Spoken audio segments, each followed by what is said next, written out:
Schedule కులాల వర్గీకరణ bill పైన మాట్లాడే అవకాశం కల్పించినందుకు మీకు ముందుగా హృదయపూర్వకమైన ధన్యవాదాలు తెలుపుకుంటున్నాను అధ్యక్ష.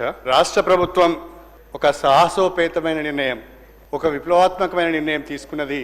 దీన్ని తెలంగాణ రాష్ట్రంలో ఉన్న దళితులందరి పక్షాన హృదయపూర్వకంగా నేను అభినందనలు తెలియజేస్తున్నాను. మరీ ముఖ్యంగా మన ముఖ్యమంత్రి శ్రీ రేవంత్ రెడ్డి గారు గత 30 సంవత్సరాలుగా షెడ్యూల్ కులాల వర్గీకరణకు సంబంధించి జరుగుతున్న ఉద్యమానికి మద్దతు ఇవ్వడమే కాకుండా సుప్రీంకోర్టు తీర్పు వెలువడిన మరుక్షణం నుండే ఎంత తొందరగా వీలైతే అంత తొందరగా తెలంగాణ రాష్ట్రంలో ఈ వర్గీకరణను అమలు చేయాలనే చిత్తశుద్ధితో నిబద్ధతతో వారు పనిచేస్తున్నారు.